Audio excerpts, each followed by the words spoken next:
ગુજરાતમાં ખેડૂતોની સાથે અત્યારે હાલ અન્યાય થતો હોય એવા ઘણા બધા કિસ્સા સામે આવ્યા છે।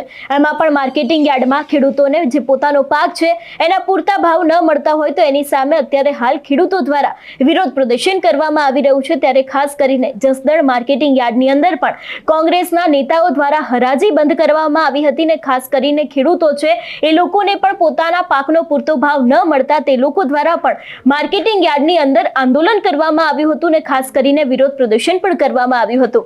વિગતે ચર્ચા કરીએ સમગ્ર વિષયની। નમસ્કાર, હું હંસિની અને તમે જોઈ રહ્યા છો નિર્ભય ન્યૂઝ। ગુજરાતમાં અત્યારે હાલ ખેડૂતોની હાલત દિવસે ને દિવસે વધારે કફોડી બની રહી છે। એમાં પણ ખાસ કરીને જસદણ માર્કેટિંગ યાર્ડમાં મગફળી, કપાસ અને સોયાબીન સહિતના પાકોની હરાજી પ્રક્રિયા બંધ કરાવવામાં આવી છે। ખેડૂતોને તેમના ઉત્પાદનના પૂરતા ભાવ ન મળતા કોંગ્રેસના આગેવાનો અને ખેડૂતો દ્વારા આ નિર્ણય લેવામાં આવ્યો હતો। ખાસ કરીને આ વિરોધ રાજકોટ જિલ્લા પંચાયત કોંગ્રેસના વિપક્ષના નેતા અને સ્થાનિક કોંગ્રેસ આગેવાનો છે એ લોકો દ્વારા કરવામાં આવ્યો હતો અને ખેડૂતોએ માર્કેટિંગ યાર્ડ પર એકત્રિત થઈને સૂત્રોચ્ચાર કર્યા હતા। આગેવાનોએ ગળામાં બેનર પહેરીને વિરોધ કર્યો હતો અને ખેડૂતોનો આરોપ છે કે વેપારીઓ દ્વારા ભાવમાં કૃત્રિમ ઘટાડો કરવામાં આવી રહ્યો છે જ્યારે સરકાર દ્વારા ટેકાના ભાવે ખરીદી હજી શરૂ નથી થઈ। એટલું જ નહીં, ખેડૂતોનું કહેવું છે કે જસદણમાં કમોસમી વરસાદને કારણે મગફળી અને કપાસના પાકને ભારે નુકસાન થયું છે જેના કારણે પાકની ગુણવત્તા ઉપર પણ ક્યાંક ને ક્યાંક અસર થઈ છે અને ઉત્પાદન ખર્ચ સામે બજારમાં ખૂબ ઓછા ભાવ મળી રહ્યા છે જેથી આર્થિક નુકસાન ભોગવવાનો વારો આવ્યો છે એવી પણ વાત તે લોકો દ્વારા કરવામાં આવી છે। સૌથી પહેલા તો જે જસદણ માર્કેટિંગ યાર્ડ છે એની અંદર કોંગ્રેસ અને ખેડૂતો દ્વારા જે વિરોધ પ્રદર્શન કરવામાં આવ્યું હતું એના ઉપર નજર કરીએ। માર્કેટિંગ યાર્ડની અંદર 300 રૂપિયાથી 1100 રૂપિયામાં મગફળીના છે વેપાર થયા છે। તો આજે જસદણ કોંગ્રેસ દ્વારા જસદણ માર્કેટિંગ યાર્ડની અંદર મગફળી, કપાસ, સોયાબીન અને જીરાની હરાજી છે એક દિવસ માટે ખેડૂતના હિતોને ધ્યાન લઈને એક દિવસ માટે બંધ કરવામાં આવી છે। બંધ એટલા માટે કરવામાં આવી છે કે સરકાર દ્વારા ટેકાના ભાવની આવતા અઠવાડિયાની અંદર શરૂઆત કરવામાં આવે। જો ટેકાના ભાવથી કપાસ, મગફળી અને સોયાબીનની ખરીદી કરવામાં આવશે તો ઓપન માર્કેટની અંદર 200 થી 300 રૂપિયાનો છે સુધારો આવશે કે તેજી આવશે એટલે ખેડૂતોને ત્યાં સરકારના ટેકાના ભાવમાં પણ લાભ મળશે અને ઓપન માર્કેટની અંદર પણ એને લાભ મળશે।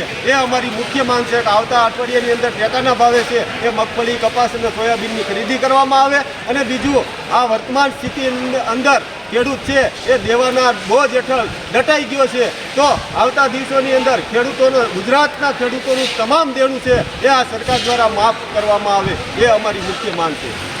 જય જવાન, જય કિસાન, જય જવાન, જય કિસાન, જય જવાન। તાત્કાલિક ધોરણે સરકાર છે મગફળીની ખરીદી ચાલુ કરે અને ખેડૂતોના દેણા છે એ માફ થાય અને તમે બધાય એના અને પછી વેપારી છે એટલે હું આપને વિનંતી કરું છું કે આજના એક દિવસ પૂરતું આ મગફળીની હરાજી છે એ બંધ રાખવાની બરાબર।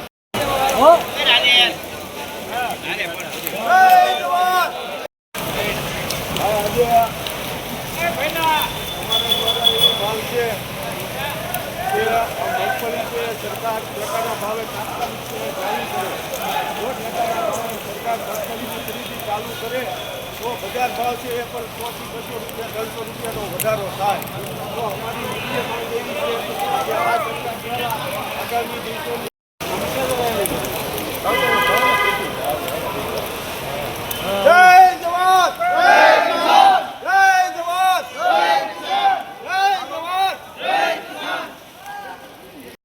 અને તમે બધા વેપારી છો એ પેલા ખેડૂત છો, ખેડૂતના દીકરા છો। હું આપને વિનંતી કરું છું કે આજના દિવસે છે એક દિવસ પૂરતી ખેડૂતના હિતને ધ્યાન દઈને, ખેડૂતના પરિવારને ધ્યાન લઈને, ખેડૂતના જીવન ઉપર જે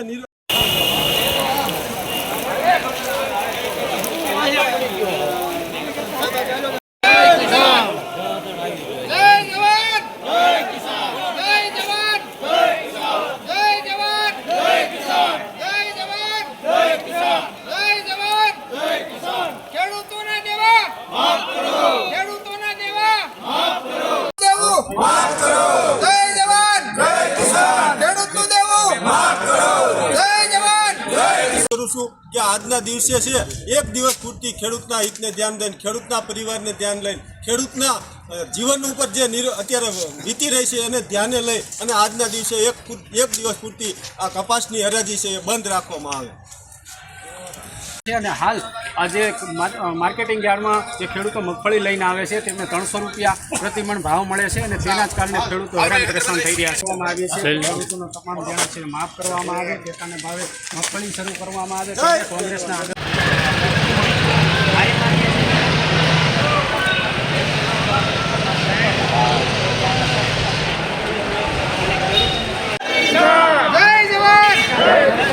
હાલે આ બધું આવી જાઓ.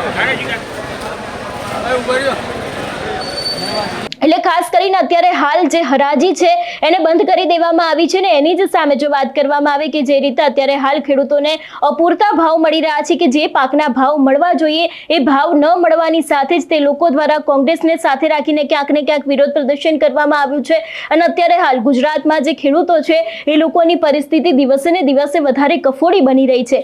ત્યારે હવે સરકાર આ લોકોની સામે ક્યારે જોશે એ પણ સવાલ અહીંયા એક ઊભો થાય છે. તમારું શું માનવું છે આ વિષયને લઈને અમને કમેન્ટ કરીને ચોક્કસથી જણાવજો. તેની સાથે અમારી ચેનલ નિર્ભય ન્યૂઝને લાઇક, શેર અને સબસ્ક્રાઇબ કરવાનું ભૂલશો નહીં. નમસ્કાર.